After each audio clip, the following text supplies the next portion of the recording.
Hello, once again, audience, and welcome back to DomiNations with Christopher. We're picking on a random war base.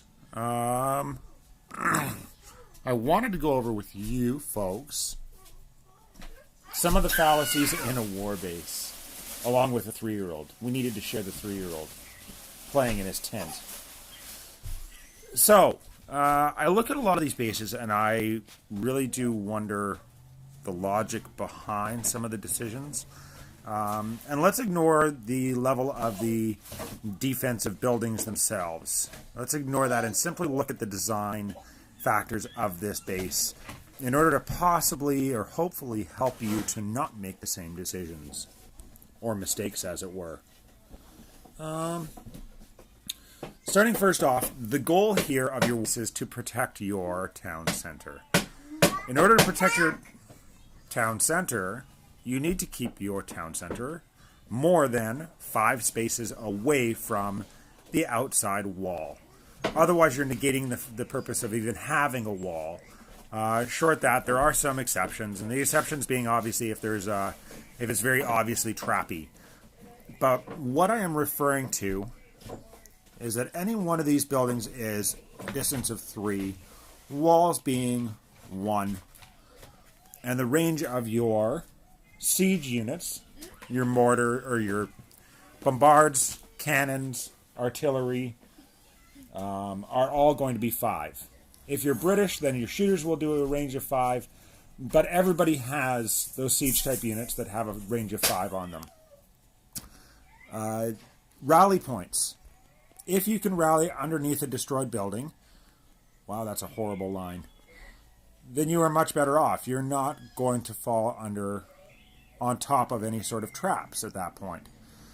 So that's to mean, if I was to drop here, if I was to rally right here, and throw a sabotage down there,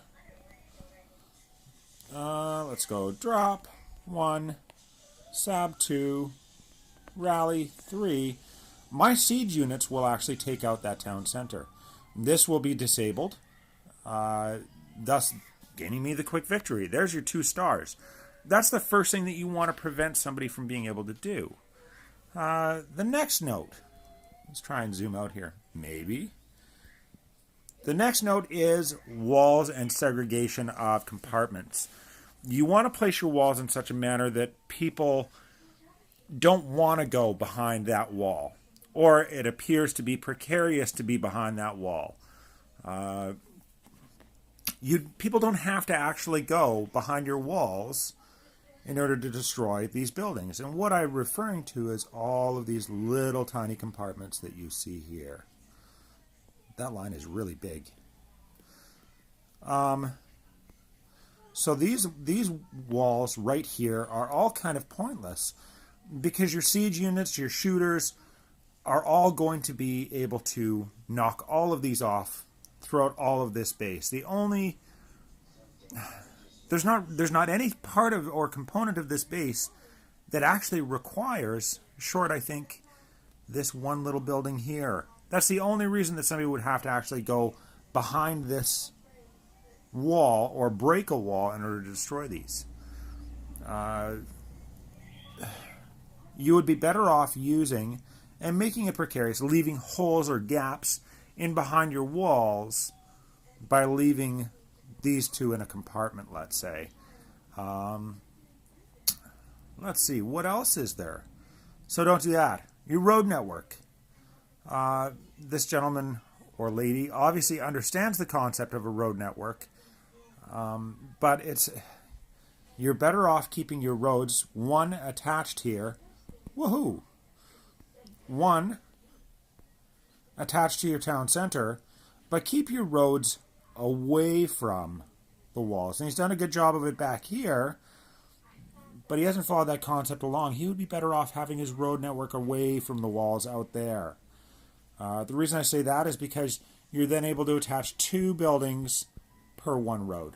And that's what the goal is there as far as road network. And your road network is extremely important as far as raising the hit points of your town center. My recommendation for your war base is to do 2 things. Put it as your home base, obviously with some slight modifications to protect your resources, and climb medals if necessary to see how it actually fares. And last but not least, high hit point buildings. This gentleman's warbase has his high hit point buildings nicely scattered around for the most part, but you need to prevent and protect yourself from that quick victory.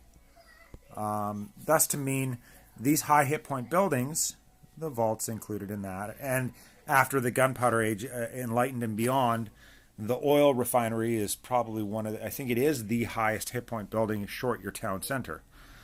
They need to be scattered in such a way that people can't come in from any one direction and get all of those high hit point buildings and achieve that quick victory via 50%. So, always keep in mind to review. Range of 5 away, minimum for your town center to a wall. Try and leave spaces or gaps, making it difficult for people to actually rally in behind. Don't make your traps too obvious. And lastly, high hit point buildings. I hope you found this helpful. If you have any comments or suggestions or questions, please feel free to leave them down below. And as always, if you want to get some help with your war base, feel free to visit us on Discord. You can tag myself or another admin. We'll happily get you set up and give you a hand there. Have yourselves a wonderful Sunday afternoon. Keep your sticks on the ice and have a good time.